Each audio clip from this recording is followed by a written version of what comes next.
అబుదాబిలో ఉండే లివా ఫెస్టివల్ కి అయితే వచ్చేసాం. ఇక్కడ హాట్ ఎయిర్ బెలూన్ ఉంది, దాని దగ్గర నుంచి చూద్దామని చెప్పేసి వెళ్ళాము. ఇంతలో మా బుడ్డోడు చూడండి వాళ్ళ డాడీని ఏం అడుగుతున్నాడు.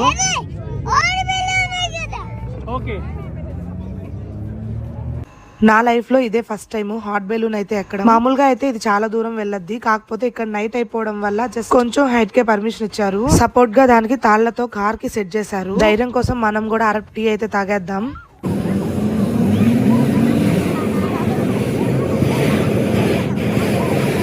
దగ్గరకు వెళ్లే కొద్దీ ఇది చేసే సౌండ్ లకు కొంచెం భయంగా ఉంది. ఎలాగోలా ముగ్గురం అయితే హాట్ ఎయిర్ బెలూన్ లోపలికైతే ఎక్కేసాం. మా బుడ్డుగాడు ఫస్ట్ లో భలే ఎగ్జైట్ అయ్యాడు.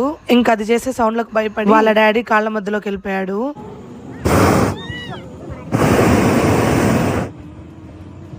ఇది ఏంటంటే ఒక పెద్ద బెలూన్ ఉంటది, దాని కింద గ్యాస్ సిలిండర్ సహాయంతో హాట్ ఎయిర్ ని ఆ బెలూన్ లోకి పంపిస్తూ మెల్లగా పైకి తీసుకొని వెళ్తారు. మేము ఎక్కిన 2 నిమిషాలకే గాల్లోకి అయితే వచ్చేసాము. అక్కడ నుంచి ఈ లివా ఫెస్టివల్ వ్యూ ఉంటది, వేరే లెవెల్ అసలు. ఇక చుట్టూ డెసార్టే లైట్స్ ఏను. మా బుడ్డుగాడు ఇంకా కిందకి దిగేదాకా ఇదే పరిస్థితి. ఇలా మా హాట్ ఎయిర్ బెలూన్ ఎక్స్పీరియన్స్ అయితే జరిగింది. మా బుడ్డుగాడు కళ్ళు గిర్రెన్ తిరిగాయి. ఇంకోసారి ఎక్కమన్నా ఇంకెక్కడు. అబుదాబి గురించి మంచి మంచి వీడియోస్ నా ఛానల్లో ఉన్నాయి, please check out. Do follow for more videos. Bye.